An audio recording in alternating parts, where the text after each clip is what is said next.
بسم اللہ الرحمن الرحیم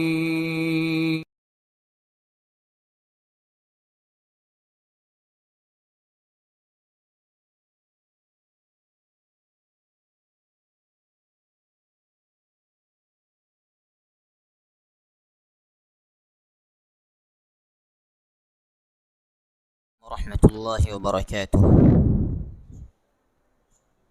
إن الحمد لله نحمده ونستعينه ونستغفره ونعوذ بالله من شرور أنفسنا ومن سيئات أعمالنا.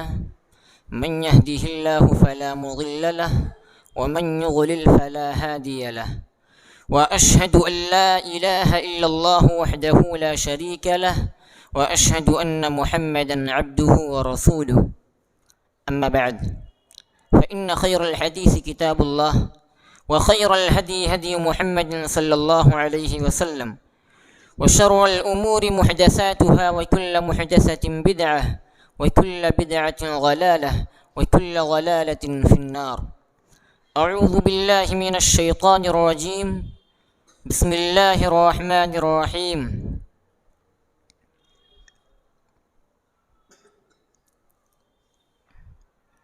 قل هل يستوي الذين يعلمون والذين لا يعلمون؟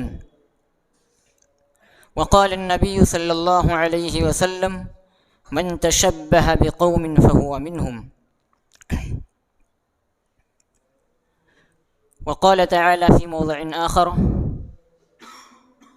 يا أيها الذين آمنوا قوا أنفسكم وأهليكم نارا وقودها الناس والحجارة عليها ملائكة غلاظ شداد لا يعصون الله ما أمرهم ويفعلون ما يؤمرون. محترم و معزز حاضرین و سامعین اور میرے دیگر بھائیوں اور دوستوں، پردہ نشین مائیں اور بہنیں، قرآن کریم کی ایک آیت کریمہ آپ کے سامنے تلاوت کی گئی ہے اور ایک حدیث مبارکہ آپ کے سامنے پڑھی گئی ہے. انہی آیتوں اور احادیث کی روشنی میں فتنہ ارتداد کیا ہے، غیر مسلم لڑکوں کے ساتھ جو ہماری لڑکیاں آج کل راہ فرار اختیار کر رہی ہیں، ان کے تعلق سے ہم کو کیا اسباب و علل اپنانے چاہیے اور ہماری ذمہ داریاں کیا بنتی ہیں، ان تمام چیزوں پر انشاءاللہ آپ کے سامنے چند باتیں پیش کرنے کی کوشش کروں گا. اللہ رب العالمین سے دعا ہے کہ اللہ تبارک و تعالی ہم تمام لوگوں کو کہنے سے زیادہ سننے کی اور اس پر عمل کرنے کی توفیق عطا فرمائے. محترم سامعین کرام، اسلام ایک مکمل اور ہماگیر اور عالمگیر مذہب ہے. یہ ایسا مذہب ہے کہ اس مذہب نے اپنے ماننے والوں کی زندگی کے تمام گوشوں میں، زندگی کے تمام شعبوں میں مکمل طور سے رہنمائی کر دی ہے، اور ایسی رہنمائی کی ہے کہ اسلام کے جیسی رہنمائی کسی بھی دھرم نے، کسی بھی مذہب نے نہیں کی ہے.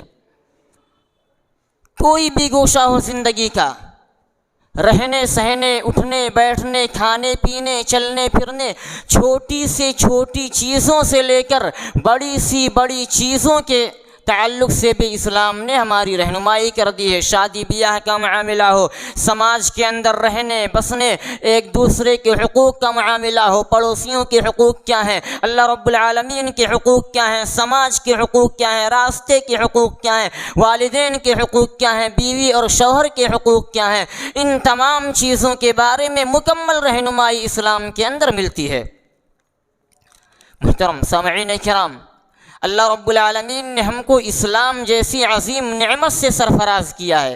یہ ایسی نعمت ہے، اللہ رب العالمین نے اس کے بارے میں فرمایا: الیوم اکملت لکم دینکم واتممت علیکم نعمتی ورضیت لکم الاسلام دینا، کہ ہم نے دین کو مکمل کر دیا. اللہ رب العالمین نے دین مکمل کر دیا ہے. اب اس کے اندر کسی چیز کے بڑھانے کی اور گھٹانے کی کوئی گنجائش نہیں ہے. اسلام کی نعمت ہم کو مل چکی ہے، اب اسلام کے اندر کسی زیادتی کی ضرورت نہیں ہے. یہ اسلام کی نعمت سے اللہ رب العالمین نے ہم کو نوازا ہے، لیکن آج ہم اپنے سماج کے اندر، معاشرے کے اندر اگر نظر دوڑائیں تو پتہ یہ چلتا ہے کہ ہم اسلام کی دولت تو ہم کو ملی تھی لیکن اس سے ہم محروم ہوتے ہوئے نظر آ رہے ہیں۔ ہم نے اسلام کو چھوڑ دیا ہے، اسلام سے دور ہو گئے ہیں، اسلام کی تعلیمات کو فراموش کر دیا ہے، اللہ کے نبی صلی اللہ علیہ وسلم کی اطاعت اور فرما برداری سے روگردانی اختیار کرتے جا رہے ہیں، دور ہوتے چلے جا رہے ہیں۔ اسلام کی نعمت جو ہم کو ملی تھی، آج ہم نے اس نعمت کا جو اس کا حق ہے، اس نعمت کی ہم نے صحیح معنوں میں قدر نہیں کی۔ محترم سامعین کرام، تو آج ہم فتنہ ارتداد کے تعلق سے چند علل اور اسباب آپ کے سامنے رکھیں گے، کیونکہ کوئی بھی چیز ہو، کوئی بھی مرض ہو، کوئی بھی بیماری ہو، اگر وہ بیماری ہے، بیماری پائی جا رہی ہے، تو اس کے علاج کے لیے ضروری ہے کہ پہلے اس کے اسباب کو دیکھا جائے، اس بیماری کی تشخیص کی جائے اور اسی اعتبار سے اس کا علاج بھی کیا جائے۔ محترم سامعین کرام، اسلام کی نعمت سے اللہ رب العالمین نے ہم کو سرفراز فرمایا، لیکن ہم نے کیا کیا کہ اسلام کو تیاگ دے دیا، اسلام کو چھوڑ دیا۔ آج آپ دیکھیے، سب سے پہلی وجہ جو فتنہ ارتداد کی ہمارے سماج اور معاشرے کے اندر پائی جا رہی ہے، اور اس فتنے کے سدباب کرنے کے لیے جو ضروری ہے وہ یہ ہے کہ دین سے لوگوں کو جوڑا جائے۔ سب سے پہلی وجہ یہ ہے کہ دین سے بیزاری پائی جا رہی ہے، دین سے لوگ دور ہوتے جا رہے ہیں، خصوصاً ہماری مائیں اور بہنیں اور ہماری بیٹیاں دین سے دور ہو چکی ہیں، اس وجہ سے آج ارتداد کا شکار ہو رہی ہیں۔ یہ دین سے دوری، یہ سب سے پہلی سبب اور سب سے اہم سبب ہے۔ آج دیکھیے، دین سے دوری کی حالت یہ ہے کہ دیکھ رہے ہیں آپ مسجد کے اندر، جبکہ لوگوں کو معلوم ہے کہ ہفتے کے دن پروگرام ہوتا ہے، ہفتے کے دن اجتماع ہوتا ہے، لیکن حالت یہ ہے کہ یہاں لوگ رکنے والے نہیں ہیں، رکنا نہیں چاہتے، دین کی باتیں نہیں سننا چاہتے ہیں۔ آپ دین کسی سماج کے اندر یہ دیکھنا چاہتے ہیں کہ دینی تناسب کیا ہے، دین کا معیار کیا ہے، تو ایسی صورت میں فجر کی نماز کے اندر آپ آ کے دیکھ لیجئے، پتہ چل جائے گا کہ کتنے دیندار لوگ ہمارے سماج کے اندر پائے جا رہے ہیں، کتنے مسلمان دیندار ہیں۔ آپ کو 5% یا 10% جو مسلمان مسجدوں کے اندر نظر آئیں گے، آپ سمجھ سکتے ہیں کہ دینداری کتنی پائی جا رہی ہے ہمارے سماج اور معاشرے کے اندر۔ تو یہ سب سے اہم وجہ ہے، ہماری بیٹیاں جو ارتداد کا شکار ہو رہی ہیں، وہ دین سے دوری کی وجہ سے ہو رہی ہیں۔ محترم سامعین کرام، جو کہ سب سے اہم چیز نماز، اللہ رب العالمین نے وَلَذِكْرُ اللَّهِ اکبر کہا ہے کہ سب سے بڑا ذکر ہے یہ نماز۔ توحید کے بعد، کلمہ شہادت کے بعد سب سے اہم اعمال ہے، سب سے بہترین عمل میں سے سب سے اچھا عمل نماز ہے۔ جب نماز کے سلسلے میں یہ حالت ہے تو دیگر تعلقات سے آپ دیکھ سکتے ہیں کہ دیگر چیزوں کے بارے میں ہماری کیا حالت ہوگی۔ تو سب سے پہلی وجہ دین سے دوری ہے۔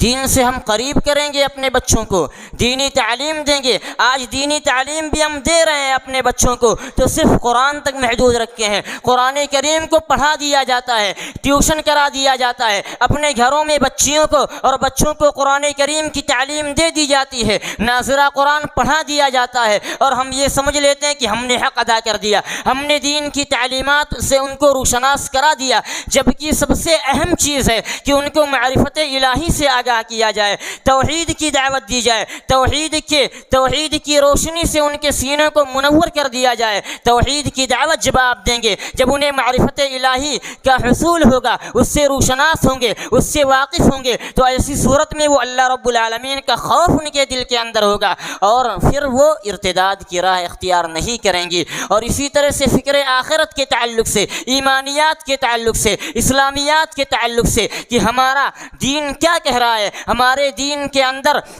کیا چیزیں ہیں، ایمان کیا ہے۔ آپ دیکھیے، دینی حالت ہمارے سماج اور معاشرے کی یہ ہو چکی ہے کہ ہمارے بچے اور ہماری بچیاں لا الہ الا اللہ محمد الرسول اللہ کا مفہوم نہیں جانتے ہیں۔ بہت سے بچے ایسے ہیں جن کو اسلام کے بارے میں نہیں معلوم، اسلام ہے کیا، ایمان کن چیزوں کا نام ہے، ایمان کی بنیادی قسمیں کیا ہیں، یہ تمام چیزیں نہیں معلوم ہیں۔ ہم دیکھتے ہیں، ہم جانتے ہیں کہ یہ ساری چیزیں ہمارے یہاں نہیں پائی جا رہی، نہیں معلوم ہے۔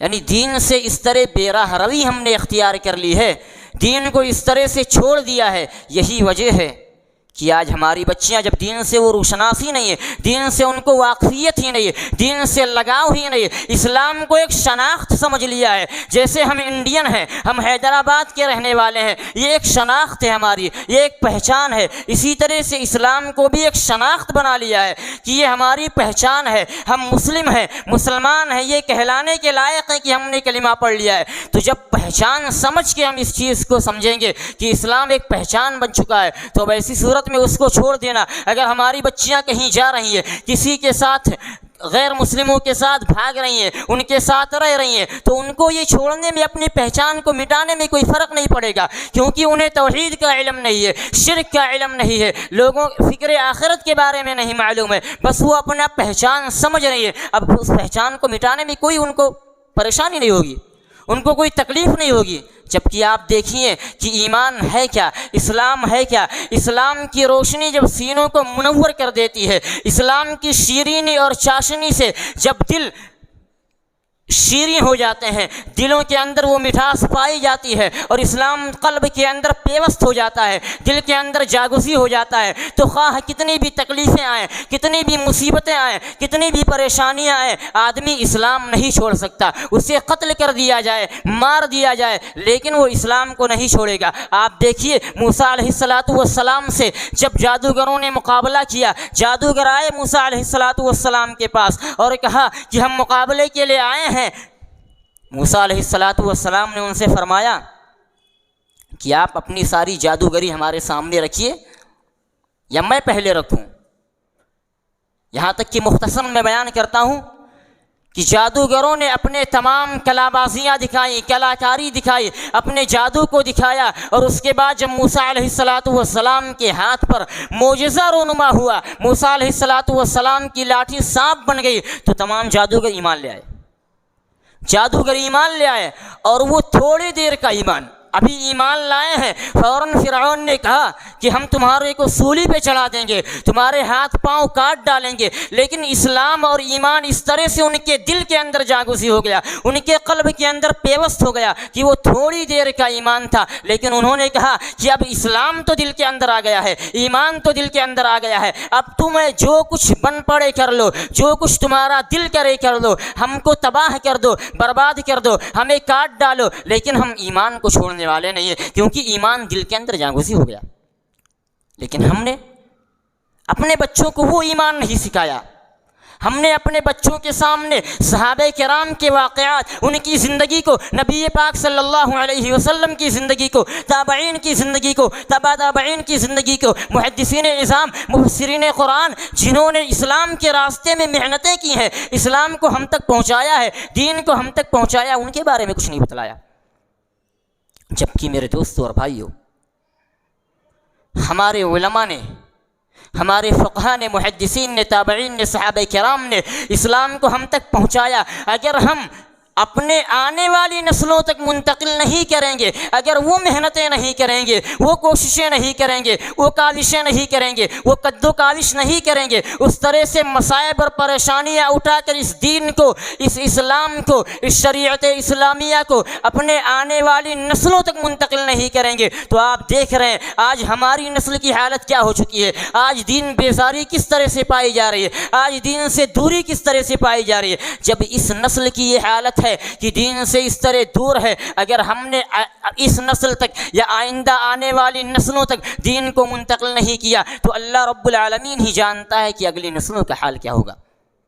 محترم سامعین کرام، اسی طرح سے آپ دیکھیے، جب شام کے اندر ہرقل کے سامنے ابو سفیان کو پیش کیا گیا اور ابو سفیان سے ہرقل کی گفتگو ہوئی، تو اس میں ایک بات ہرقل نے کہا تھا کہ کیا جو لوگ محمد صلی اللہ علیہ وسلم کی اتباع کر لیتے ہیں، پیروی کر لیتے ہیں، ایمان لے آتے ہیں، کیا ان میں سے کوئی ان کو چھوڑ بھی دیتا ہے؟ کیا لوگ مرتد بھی ہو رہے ہیں؟ تو ابو سفیان نے کہا نہیں، بات تو ایسی نہیں ہے، جو بھی ایمان لے آتا ہے اس پر ڈٹ جاتا ہے، جم جاتا ہے، استقامت اختیار کر لیتا ہے۔ ہرقل نے کہا تھا کہ دین ایسا ہی ہوتا ہے، اسلام یہی ہے ایمان کی خوشی، ایمان کی لذت، ایمان کی شیرینی اور ایمان کا مزاج جب دلوں کے اندر پیوست ہو جاتا ہے تو پھر وہ اپنا رنگ دکھا کر رہتا ہے، پھر آدمی اس کو چھوڑ نہیں سکتا۔ یہ ہرقل نے کہا تھا۔ اسی طرح سے آپ دیکھیے اصحاب الاخدود کا واقعہ اللہ رب العالمین نے قرآن کریم کے اندر ذکر کیا ہے، وَمَا نَقَمُوا مِنْهُمْ إِلَّا أَن يُؤْمِنُوا بِاللَّهِ الْعَزِيزِ الْحَمِيدِ۔ جب اس بچے کے ہاتھ پر کرامتوں کا ظہور ہوا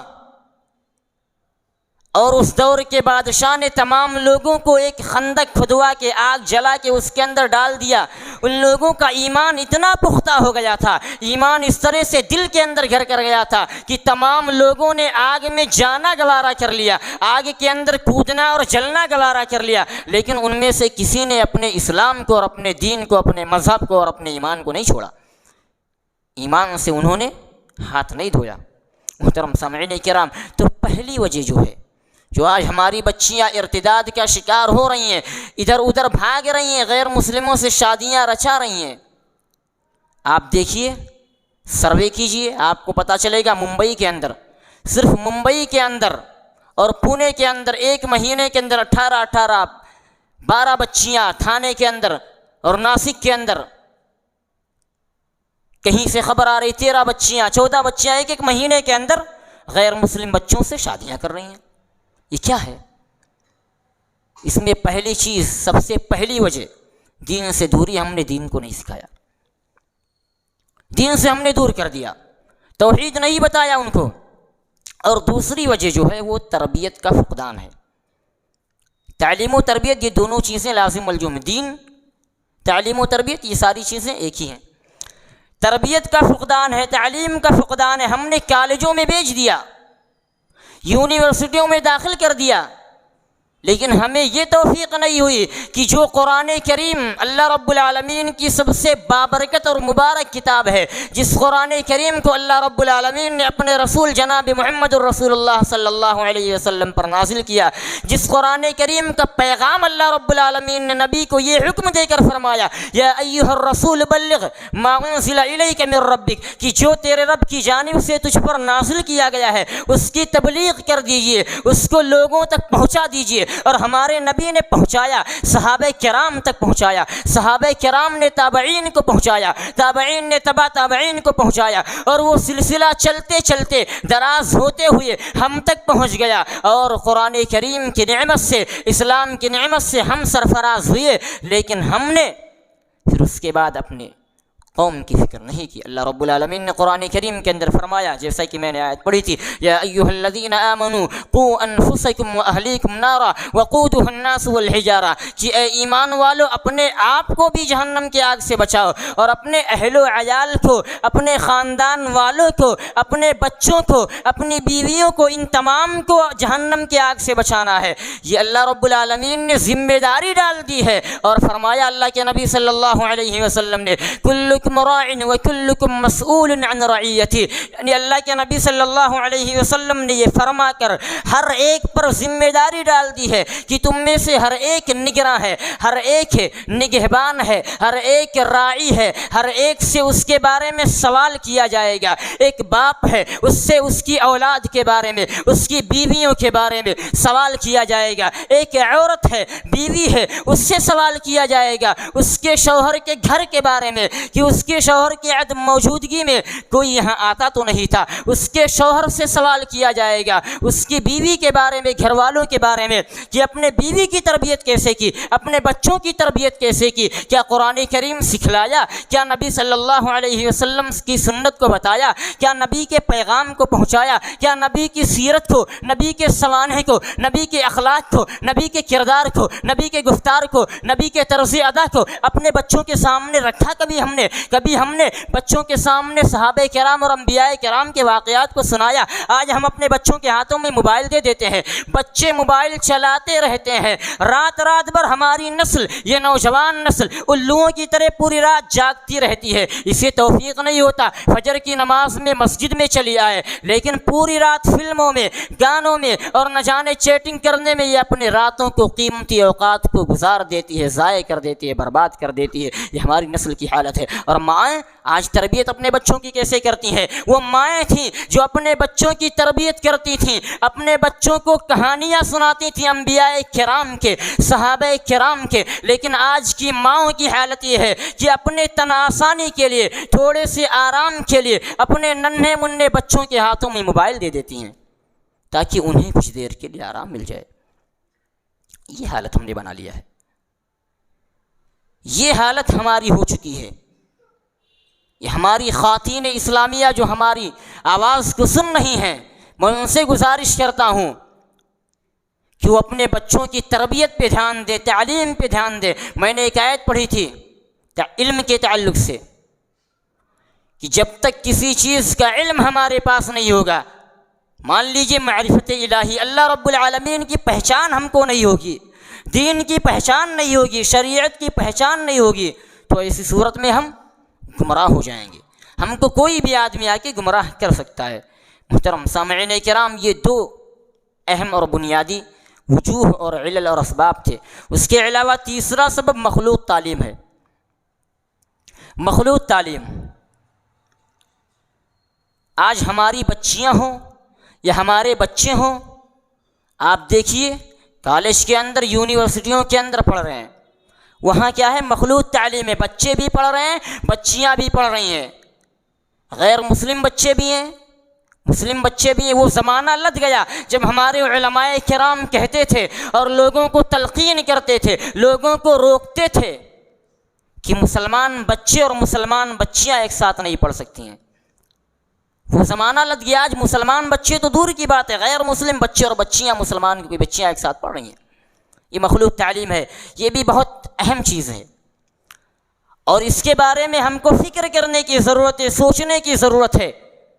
بھئی ہمارے پاس کالج نہیں ہوں گے، یونیورسٹیاں نہیں ہوں گی، تو ہماری بچیاں جائیں گی پڑھنے، ہماری بچیاں مخلوط تعلیم حاصل کریں گے، اس لیے اس کا متبادل پیش کرنے کی ضرورت ہے۔ ہمارے پاس اتنے پیسے، اللہ رب العالمین نے اتنا نوازا ہے مسلمانوں کو۔ ہندوستان کے اندر، حیدرآباد کے اندر ہی لے لیجئے، پورے ہندوستان کی بات میں نہیں کر رہا ہوں، آپ اپنے تئیں ایک ایریے سے شروع کیجئے، ایک فرد سے شروع کیجئے، ایک جماعت سے شروع کیجئے، ایک علاقے سے شروع کیجئے، اس کے بعد دیکھیے کیا نتیجہ اس کا نکلتا ہے۔ ایک کالج کھولیے بچیوں کے لیے جس میں صرف بچیوں کی تعلیم کا نظم اور انتظام ہو، اس میں کوئی غیر نہ آئے، اس کے اندر کوئی بچہ نہ پڑھے۔ یہ متبادل پیش کرنے کی ضرورت ہے۔ اگر ہم متبادل پیش نہیں کریں گے تو ایسی صورت میں ہماری بچیاں کالجوں کے اندر جائیں گی، تعلیم گاہوں کے اندر اور یونیورسٹیوں کے اندر جائیں گی، وہاں عشق و محبت کی داستانیں رقم کی جائیں گی۔ آپ دیکھیے کالجوں کے اندر کیا ہو رہا ہے، پڑھائی سے زیادہ عشق و عاشقی لڑائی جاتی ہے، محبت کی داستانیں رقم کی جاتی ہیں، ناول ہماری بچیاں پڑھتی ہیں۔ ہماری بچیوں کو پڑھنے کے لیے ناول ہے، عشق و عاشقی کی داستانیں ہیں، یہ تمام چیزیں ہیں، لیکن اگر کوئی چیز ہے جو ان کو پڑھنے کے لیے نہیں تو وہ قرآن کریم ہے۔ قرآن کریم سے بالکل دور ہو چکی ہیں، قرآن کریم کو نہیں پڑھ رہی ہے، اس کے علاوہ ساری چیزیں ہمارے لیے۔ اور لوگوں نے قرآن کریم کو ایک تو مشکل بنا دیا، یہ کہہ کر کہ قرآن کریم سمجھ نہیں سکتے، قرآن کریم سمجھنے کی بس کے بات سب کی نہیں ہے، یہ اس کے لیے 18 علوم کی ضرورت ہے، یہ پڑھنا پڑے گا، وہ پڑھنا پڑے گا، تب قرآن کریم سمجھ میں آئے گا۔ اللہ رب العالمین فرما رہا ہے قرآن کریم کے اندر وَلَقَدْ يَسَّرْنَا القرآن للذکر فہل من مدکر، کہ ہم نے قرآن کریم کو آسان کر دیا ہے کوئی نصیحت حاصل کرنے والا؟ اور ہم نے کیا ہوا بنا دیا کہ قرآن کریم بہت مشکل ہے۔ اس وجہ سے بھی لوگ قرآن کریم سے دور ہو رہے ہیں، قرآن کریم سے لوگ دور ہو رہے ہیں کیونکہ ہم نے یہ بتا دیا۔ آج ہماری مسجدوں کے اندر قرآن کریم کا درس نہیں ہو رہا ہے، ہماری مسجدوں کے اندر احادیث نبویہ کا درس نہیں ہو رہا ہے، قصے کہانیاں ہم سنائیں گے، پڑھیں گے، داستانیں سنائیں گے، لیکن جو رب العالمین کہہ رہا یا ایھا الرسول بلغ ما انزل الیک من ربک وان لم تفعل فما بلغت رسالتہ، کہ اے نبی قرآن کریم کی تبلیغ کیجیے۔ وما ينطق عن الهوى ان هو الا وحی یوحى، اللہ کے نبی صلی اللہ علیہ وسلم کو فرمایا جا رہا ہے کہ نبی اپنی طرف سے نہیں بولتا ہے، بلکہ جو وحی ہوتی ہے، جو رب العالمین القا کرتا ہے، جو رب العالمین نازل کرتا ہے، جبرائیل لے کر آتے ہیں، وہی چیز نبی بھی اپنے ساتھیوں کو بتلاتا ہے۔ یعنی پتہ یہ چلا ان دونوں آیتوں کی روشنی میں کہ اللہ کے نبی صلی اللہ علیہ وسلم کی باتیں بھی وحی ہیں، نبی صلی اللہ علیہ وسلم کی احادیث بھی وحی کا درجہ رکھتی ہیں، اور قرآن کریم تبلیغ کا جو حکم دے رہا ہے وہ انہی دو چیزوں کی تبلیغ کا حکم دے رہا ہے۔ پتہ چلا کہ ہم قرآن اور حدیث کی تبلیغ کریں. ہماری مسجدوں کے اندر قرآن کا درس ہونا چاہیے فجر کی نماز کے بعد, اور لوگوں کو وقت نکالنا چاہیے اماموں سے مل کر فجر کی نماز کے بعد تو وقت نکالنا ہی چاہیے. اس کے علاوہ بھی ہم 1 گھنٹہ اپنے میتھ کے لیے دے دیتے ہیں, سائنس کے لیے, ٹیکنالوجی کے لیے اور دیگر چیزوں کے لیے. الجبرا ہو, کیمسٹری ہو, بایولوجی ہو, کوئی بھی چیز ہو, کوئی بھی سبجیکٹ, ہم نے اس کو آسان سمجھ لیا ہے, جبکہ میتھمیٹکس قرآن کریم سے بہت مشکل ہے. قرآن کریم بہت ہی آسان ہے, کیونکہ رب العالمین 4 مرتبہ کہہ رہا قرآن کریم بہت آسان ہے, اور ہم نے اس کو مشکل بنا دیا. یہ بھی ایک وجہ ہے دین سے دوری کی. دین سے دوری کے اسباب میں سے ایک سبب یہ بھی ہے کہ ہم نے قرآن سے لوگوں کو یہ کہہ کر دور کر دیا کہ یہ مشکل ہے.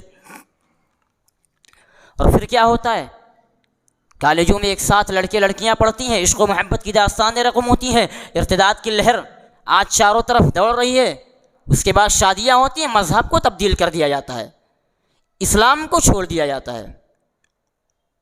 اور اس کے بعد کیا ہوتا ہے, آپ دیکھیں خبریں آتی ہیں سوشل میڈیا پہ کہ جو شادی کر کے جاتی ہیں لڑکیاں, جو راہ فرار اختیار کر رہی ہیں, گمراہ ہو رہی ہیں, مرتد ہو رہی ہیں, بھاگ رہی ہیں, ان کا انجام کیا ہوتا ہے آپ نے دیکھا ہوگا. سوشل میڈیا پہ بہت سی خبریں سنی ہوں گی کہ لے گئے, شادی بھی کی اور اس کے بعد قتل بھی کر دیا.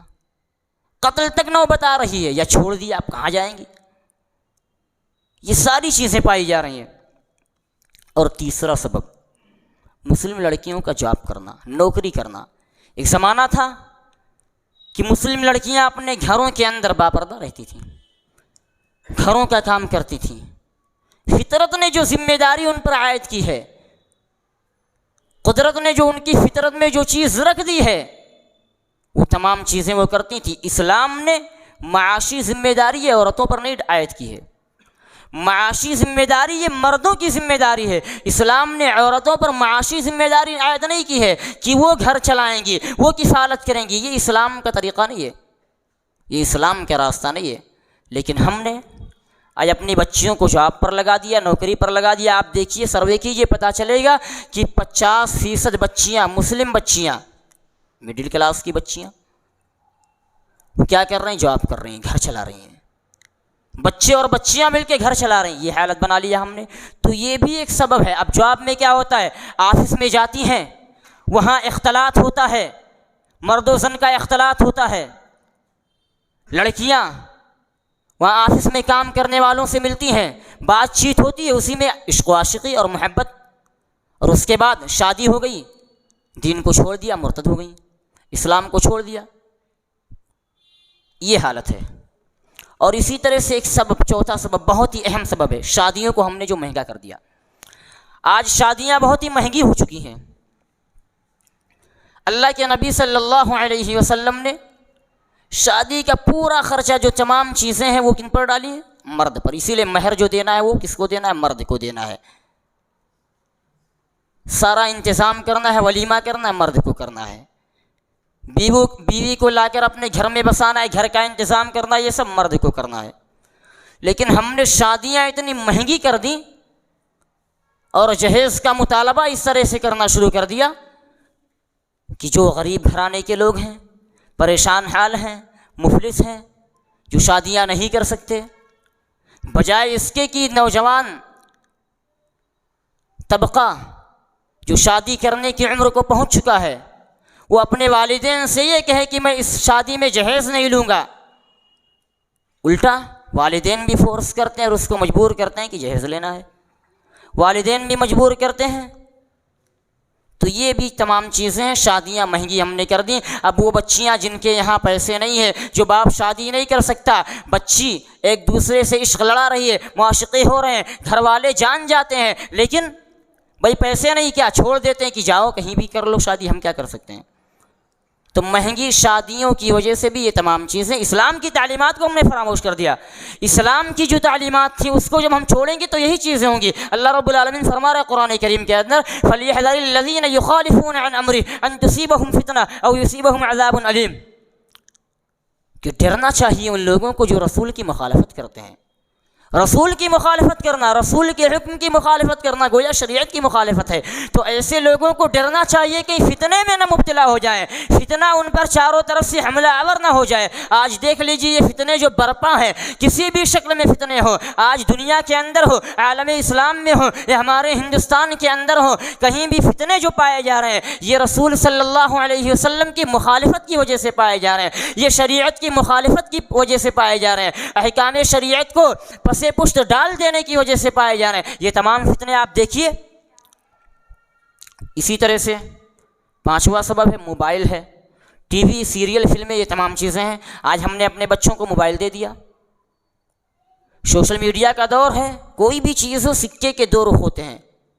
سوشل میڈیا ہے، مفید بھی ہے مضر بھی ہے، انسان کے استعمال پر ہے، مفید بھی ہے مضر بھی ہے، لیکن اس کے نقصانات جو ہیں وہ کچھ زیادہ ہی ہیں۔ اور وہ نقصانات زیادہ کیسے ہو گئے؟ کیونکہ ہم نے خود نقصان دہ چیزوں کو دیکھنا شروع کر دیا، ہم نے اس کے مفید پہلوؤں پر غور نہیں کیا۔ بلکہ آج دیکھ لیجئے جہاں مسلمان سوسائٹی اور سماج کے لوگ بستے ہیں وہاں پوری رات بچے بیٹھ کے گیم کھیلتے رہتے ہیں، پب جی کھیلتے رہتے ہیں، گانا سنتے رہتے ہیں، چیٹنگ کرتے رہتے ہیں، اور اسی طرح سے یہ تو موبائل کا حال ہے۔ اور ایک زمانے میں جب صرف ٹی ویاں تھیں، آج تو ٹی ویاں موبائل میں ہمارے سامنے ہیں، سب کچھ دیکھ رہے ہیں۔ اور یہ موبائل تربیت کر رہی ہے ہماری۔ ایک تو گھروں میں تربیت کا فقدان ہے، گھروں سے تربیت نہیں ہو رہی ہے، لیکن یہ جو شیطان کا آلہ ہے، یہ موبائل جو ہے، یہ ہماری تربیت کر رہی ہے، شعوری طور پر یا لاشعوری طور پر۔ ہماری جو تربیت ہو رہی ہے موبائل کے ذریعے ہو رہی ہے، سیریل کے ذریعے ہو رہی ہے۔ سیریل کے اندر کیا دکھایا جاتا ہے؟ آج مسلم بچیاں اور مسلمان بچے پاکستانی سیریل دیکھ رہے ہیں، اس کے اندر آپ دیکھیں گے صرف عشق و عاشقی اور معاشقہ یہی چیزیں بیان کی جاتی ہیں۔ اور باپ بھی اس طرح سے دیوس ہو چکا ہے کہ اپنے گھروں کے اندر ٹی ویاں لگا دیتا ہے، چھوٹے بچے بیٹھے ہوئے ہیں، ماں بیٹھی ہوئی ہے، بیٹی بیٹھی ہوئی ہے، یہ تمام لوگ سامنے ٹی وی دیکھ رہے ہیں اور اس کے اندر عشق و عاشقی کی داستانیں چل رہی ہیں، لیکن ایک باپ اپنے بچوں کے سامنے یہ تمام چیزیں کر رہا ہے، اس کو منع بھی نہیں کر رہا ہے۔ اب کیا ہوگا؟ بچے دیکھ رہے ہیں، یہ تھیوری ہم نے دکھا دیا، وہ باہر نکلیں گی، کالجوں میں جائیں گی تو پریکٹیکل کریں گی۔ تھیوری ہم نے ہی ان کو دکھا دیا، اپنے گھروں کے اندر بڑی بڑی ٹی ویاں لا کر ہم نے اور فلمیں لگا کر ان کے سامنے رکھ دیا۔ کیا ہوگا؟ اس کا نتیجہ تو بھگتنا ہی پڑے گا۔ مسائل تو پیدا ہوں گے، پریشانیاں تو آئیں گی، مصائب اور مشکلات کا سامنا کرنا پڑے گا، کیونکہ یہ تمام چیزیں ہم نے خود اپنے پیروں پر کلہاڑی مار لی ہے۔ محترم سامعین کرام، اسی طرح سے ایک چیز اور ہے جو آج ہماری مسلم بچیاں ارتداد کا شکار ہو رہی ہیں، گھروں سے بھاگ رہی ہیں، ایک منظم سازش کے تحت بھی یہ تمام چیزیں ہو رہی ہیں۔ آپ دیکھیے میڈیا پہ بیانات سنے ہوں گے، ایک خاص تنظیم ہے، آپ جانتے ہوں گے، ان لوگوں کو باقاعدہ ٹریننگ دی جاتی ہے کہ مسلمان بچیوں کو کس طرح سے پھنسانا ہے، اور یہاں تک کہ آپ نے سوشل میڈیا پہ دیکھا ہوگا اعلان کرتے ہوئے کہ جو مسلم بچیوں کو پھنسا کر لائے گا، ان سے شادیاں کرے گا، ہم اس کو 1,00,000 روپے بھی دیں گے اور اس کا خرچہ بھی سنبھالیں گے۔ یہ تمام چیزیں ہو رہی ہیں، اور آپ دیکھیے مضامین آتے رہتے ہیں، سوشل میڈیا پہ ویڈیوز گردش کرتی رہتی ہیں، یہ تمام چیزیں اور ایک سازش کے تحت بھی ہو رہی ہیں۔ آپ نے دیکھا ہوگا فلموں کے اندر بھی دیکھتے ہوں گے کہ جو عشق و عاشقی کی داستانیں ہوتی ہیں اس میں مسلم لڑکی ہوتی ہے اور غیر مسلم لڑکا ہوتا ہے۔ آپ نے دیکھا ہوگا ایک سرف ایکسل کا ایڈ آیا تھا، ایک اس میں 2 چھوٹے چھوٹے معصوم بچے، ہولی کا دن تھا، ایک بچہ نماز پڑھنے جا رہا تھا، بچی اس کو مسجد چھوڑنے لے جاتی ہے۔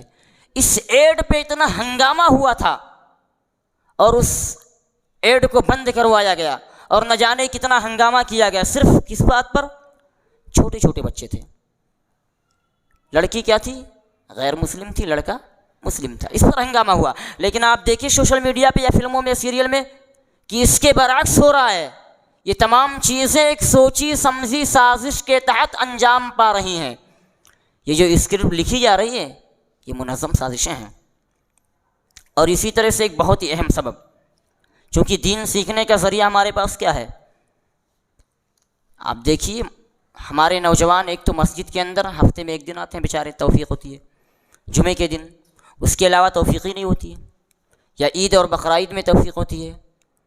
یہ مسجدیں کیا تھیں؟ دین سیکھنے کا بہت ہی اہم پلیٹ فارم اور ذریعہ تھیں، لیکن ہم نے ان مسجدوں کے دروازوں کو بھی اپنی بچیوں کے لیے بند کر دیا، اپنی عورتوں کے لیے بند کر دیا ان کے دروازوں کو۔ ہم نے پارکوں کے دروازے کھول دیے، بازاروں کو کھول دیا۔ ہماری بہنیں، ہماری بچیاں، ہمارے گھروں کی مائیں یہ بازاروں میں گھوم رہی ہیں، پارکوں میں گھوم رہی ہیں، کالجوں میں پڑھ رہی ہیں، یونیورسٹیوں میں پڑھ رہی ہیں، مخلوط تعلیم حاصل کر رہی ہیں، لیکن مسجدوں کے اندر جہاں دین سیکھنے کا سب سے اہم پلیٹ فارم تھا، سب سے اہم ذریعہ تھا، اس کے دروازوں کو ہم نے بچیوں کے لیے بند کر دیا اور یہ کہہ دیا کہ مسجدوں کے اندر فتنے پیدا ہوتے ہیں۔ کیا سارے فتین یہی ہوتے ہیں مصلی؟ کیا انسان نماز پڑھنے کے لیے آتا ہے وہ اپنے دل کے اندر یہ خیال لے کر آتا ہے کہ ہم وہاں جا کر یہ کام کریں گے؟ محترم ساتھیو، سوچنے کی ضرورت ہے۔ اللہ کے نبی صلی اللہ علیہ وسلم فرما رہے ہیں کہ اللہ کی بندیوں کو مسجدوں سے مت روکو،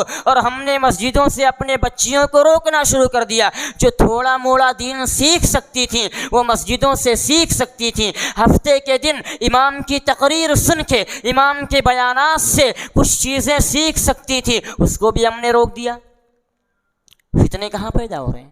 بازاروں میں نہیں پیدا ہو رہے ہیں، مارکیٹوں میں فتنے نہیں ہیں، پارکوں میں فتنے نہیں ہیں، جہاں عورتیں بے نقاب بغیر پردے کے گھوم رہی وہاں فتنے نہیں ہیں، سارے فتنے مسجدوں میں ہیں۔ یہ ہم نے ذہن بنا دیا کہ فتنے کہاں ہیں؟ مسجدوں میں فتنے ہیں۔ بھئی یہ تو آپ نے خود اپنے بارے میں یہ کہہ دیا کہ ہم سارے لوگوں کا ذہن یہ ہے، ہمارے مصلیوں کا ذہن یہ ہے، نماز پڑھنے والے جو آتے ہیں ان کا ذہن یہ ہے، جبکہ نماز کیا ہے؟ اللہ رب العالمین فرما رہا ہے اتل ما اوحی الیک من الکتاب واقیم الصلاۃ ان الصلاۃ تنہی عن الفحشاء والمنکر۔ نماز برائیوں سے روکتی ہے، بے حیائیوں سے روکتی ہے، فحش اور منکرات سے روکتی ہے۔ آدمی نماز پڑھنے آ رہا ہے وہ فحش کام کرے گا، آدمی نماز پڑھنے آ رہا ہے مسجد کے اندر وہ غلط نظروں سے اپنی بہنوں اور بیٹیوں کو دیکھے گا۔ تو یہ کہہ کر ہم نے مسجدوں کے دروازے بند کر دیے، اس لیے ہماری بچیاں دین سے دور ہوتی چلی گئیں، انہیں کوئی دین سکھانے والا نہیں ہے، ان کے لیے ہم نے دین کا انتظام نہیں کیا، دینی تعلیمات کا انتظام نہیں کیا، قرآن کریم سکھلانے کا انتظام نہیں کیا۔ اس وجہ سے یہ فتنے پیدا ہو رہے ہیں، اس وجہ سے ہماری بچیاں تعلیم و تربیت سے ناآشنا ہو رہی ہیں اور اس کے بعد غیروں کے ساتھ راہ فرار اختیار کر رہی ہیں۔ اور ایک چیز اور ہے، ایک سبب کافر بستیوں میں سکونت اختیار کرنا۔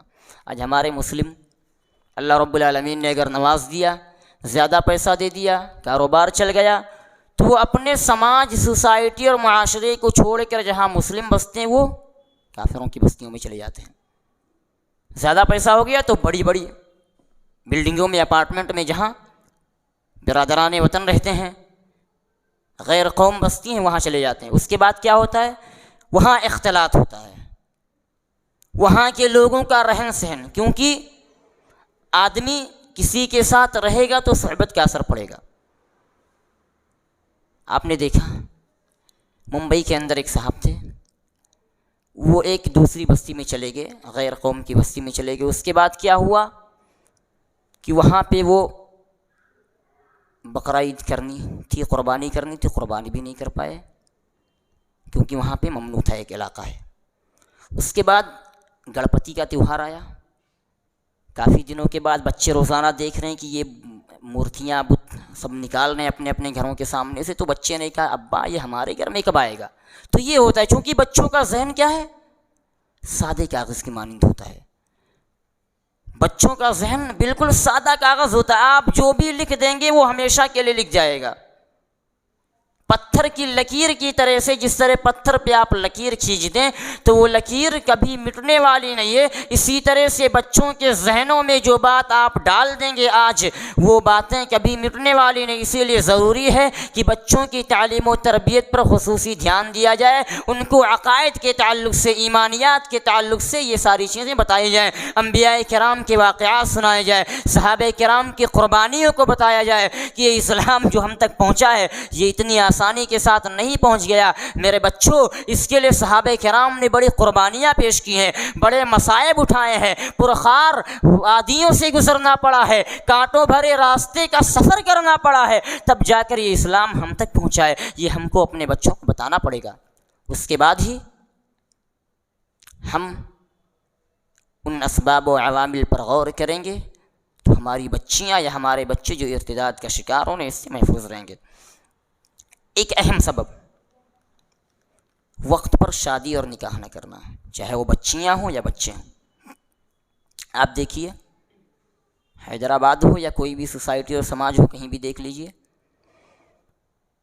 25 سال کی عمر ہو جاتی ہے، 26 سال 27 سال کی عمر ہو جاتی ہے، بچوں کی شادیاں نہیں ہو رہی ہیں۔ ایک بچہ 14 سال کی عمر میں، 15 سال کی عمر میں بالغ ہو گیا، ایک بچی 12 اور 13 سال کی عمر میں بالغ ہو گئی، حیض آنا شروع ہو گیا، ہارمون اس کے اندر پیدا ہو گئے، سیکسول ڈیزائر، خواہشات، جذبات، یہ ساری چیزیں پیدا ہو گئیں، اور ہم نے اس کو گھروں کے اندر قید کر دیا ہے۔ 14-15 سال پہ اس کے اندر ہارمون پیدا ہو گئے۔ اب کیا وہ بچہ جو 17 سال کا ہو گیا، 18 سال کا ہو گیا ہے، یا 26 سال تک وہ روزہ رکھے گا؟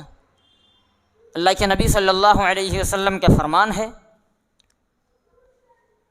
کہ تم میں سے جو لوگ شادی شدہ نہیں ہیں وہ شادی کر لیں، جلدی شادی کر لیں۔ نوجوانوں سے بطور خاص آپ نے خطاب کیا، یا معشر الشباب من استطاع منکم الباءۃ فلیتزوج فإنه اغض للبصر واحسن للفرج ومن لم يستطع فعليه بالصوم فإنه له وجاء۔ نوجوان کون ہوتا ہے بھائی؟ 18 سال کی عمر میں بچہ نوجوان نہیں ہے، شادی کے لائق نہیں ہوا۔ اللہ کے نبی صلی اللہ علیہ وسلم فرما رہے ہیں، نوجوانوں کی جماعت، تم میں سے جو طاقت رکھتا ہے، قوت رکھتا ہے، وہ شادی کر لے۔ جس کے پاس کھلانے پلانے کی طاقت ہے، مال ہے، وہ شادی کر لے، کیونکہ شادی کرنے سے کیا ہوگا؟ اس کے نظروں کی حفاظت ہو جائے گی، اس کی شرمگاہ کی حفاظت ہو جائے گی۔ اور جس کے پاس طاقت نہیں ہے، کھلانے پلانے کی طاقت نہیں ہے، روپے پیسے نہیں ہے، وہ روزہ رکھے، کیونکہ یہ روزہ رکھنا کیا ہے؟ شہوت کو توڑ دیتا ہے۔ اب آپ دیکھیے کہ 18 سال اور 25 26 سال کے بچے گھوم رہے ہیں، روزہ رکھ رہے ہیں۔ کتنے لوگوں کو آپ دیکھ رہے ہیں کہ روزہ رکھ رہے ہیں؟ کتنے دیندار ہیں؟ کتنے مسجدوں کے اندر آ رہے ہیں؟ کتنا دین سے جڑے ہوئے ہیں؟ ایک تو دین سے اس طرح سے بے راہ روی پائی جا رہی ہے، دین سے دور ہیں، اور اس کے بعد ہم نے ایک پابندی یہ لگا دی کہ بچوں کی شادیاں دیر سے نہیں ہوئی ہیں، بچیوں کی شادیاں دیر سے نہیں ہو رہی ہیں۔ تو یہ کیا ہوگا؟ اس وجہ سے بھی بچیاں بھاگ رہی ہیں اور بچے زنا میں مبتلا ہو رہے ہیں، غلط کام میں مبتلا ہو رہے ہیں۔ اس کا گناہ کس پہ پڑے گا؟ بچوں پہ تو پڑے گا ہی، والدین بھی اس کے برابر شریک ہوں گے ان گناہ میں، کیونکہ انہوں نے اپنے بچوں کی شادیاں نہیں کی۔ آج ہمیں اپنے بچوں سے شرم آتی ہے اس طرح کے مسائل بیان کرتے ہوئے۔ یہ مسائل، یہ جو بلوغت کے مسائل ہیں، بچہ کہاں سے سیکھ رہا ہے؟ والدین نے تربیت کی۔ جنسی تربیت بھی بہت ضروری ہے، جنسی تربیت بہت ہی زیادہ ضروری ہے، لیکن یہ جنسی تربیت کہاں سے ہو رہی ہے؟ جنسی تعلیم بچہ کہاں سے سیکھ رہا ہے؟ یہ اپنے دوستوں سے سیکھ رہا ہے، اپنے ساتھ رہنے والوں سے سیکھ رہا ہے۔ اور بچے کیسی تربیت کریں گے؟ جو باتیں والدین بتائیں گے، جس طرح کی تربیت والدین اپنے بچوں کی کر سکتے ہیں، وہ ان کا دوست نہیں کر سکتا۔ آج جنسی تربیت لوگ اپنے دوستوں سے لے رہے ہیں۔ تو یہ ساری چیزیں ہیں جو آج مسلم بچیاں ارتداد کا شکار ہو رہی ہیں۔ اور اسی طرح سے غیر مسلم لڑکیوں سے دوستی کرنا، لڑکیوں سے دوستی کرنا، یہ بھی بہت اہم ہے۔ لڑکیاں لڑکیوں سے دوستی کرتی ہیں، اور اس کے بعد کیا ہوتا ہے؟ وہ جا کر اپنے سوسائٹی کے اندر وہ تمام چیزیں ان کے سامنے بیان کرتی ہیں، جو بھی مسائل ہو سکتے ہیں، یہ لمبی بات ہو جائے گی۔ تو یہ ساری چیزیں، اور اسی طرح سے آپ دیکھیں گے کہ بچیاں جو ریچارج کرانے کے لیے دکانوں پہ جاتی ہیں، تو وہاں بھی دکان والا کیا کرتا ہے؟ ان کا نمبر بھائی نوٹ کر لیتے ہیں، اور لوگوں میں تقسیم بھی کر دیا جاتا ہے. جو منظم سازش کے تحت یہ تمام چیزیں ہو رہی ہیں تو وہاں لڑکیوں کا نمبر تقسیم کر دیا جاتا ہے, بانٹ دیا جاتا ہے. اس سے فون آتے رہتے ہیں اور لڑکیاں ناقص العقل ہوتی ہیں, جذباتی ہوتی ہیں. پیار و محبت کی تھوڑی سی بات آئی, اس کے بعد جذبات میں بہہ گئیں اور اس کے بعد یہ تمام معاملات پیش آتے ہیں. تو یہ ساری چیزیں ہو رہی ہیں.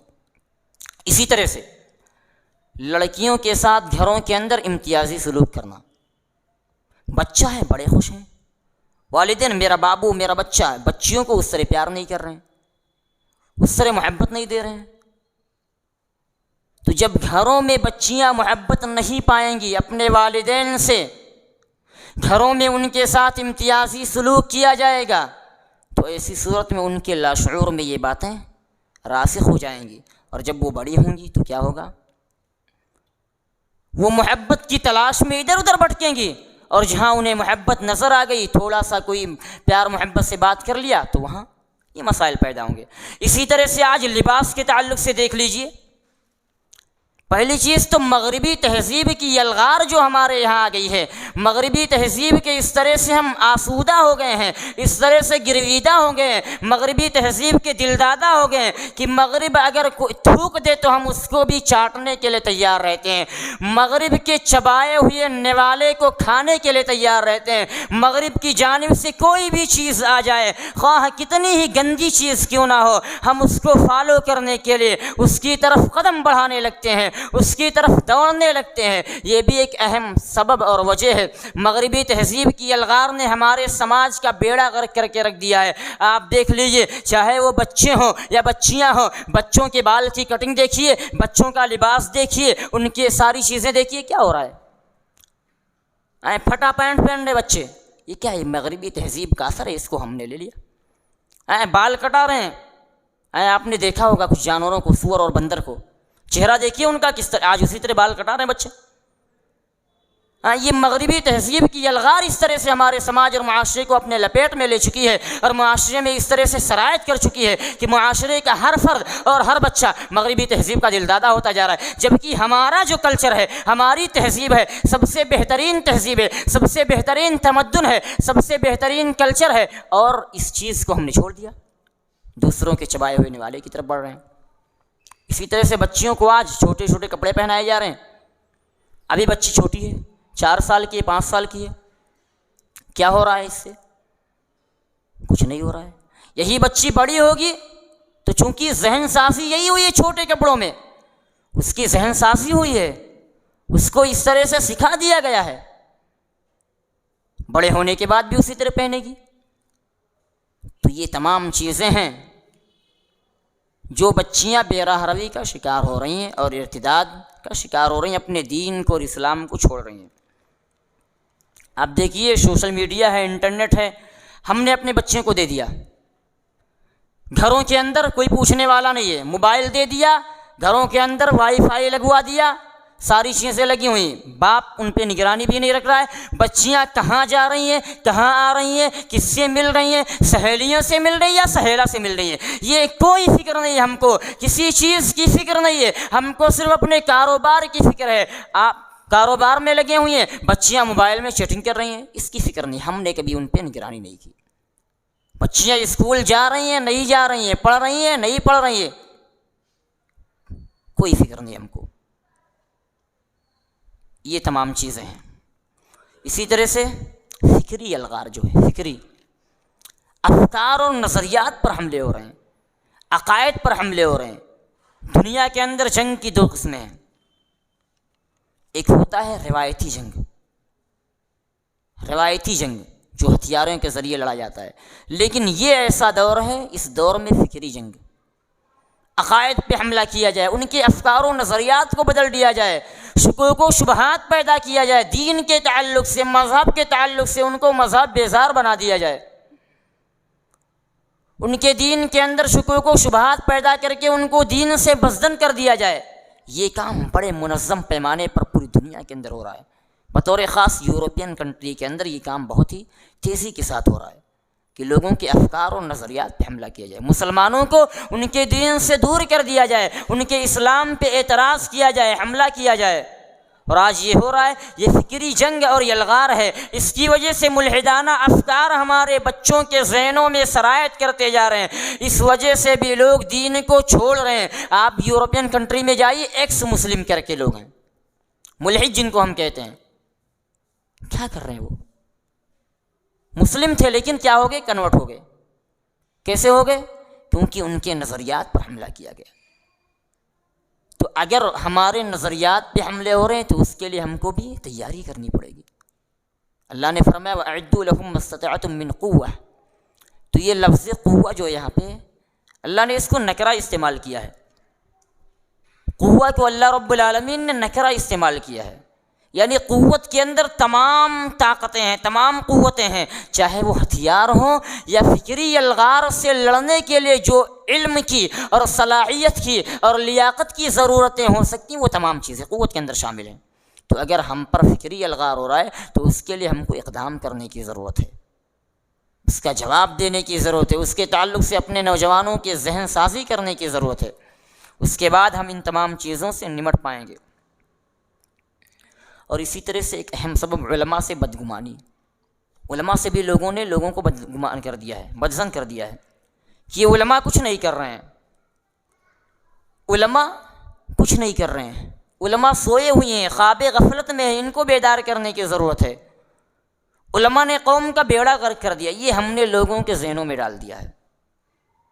بھئی علماء نہیں کر رہے ہیں تو پھر کون کر رہا ہے؟ یہ کتابیں کون لکھ رہا ہے؟ ممبر و محراب کو کون سنبھال رہا ہے؟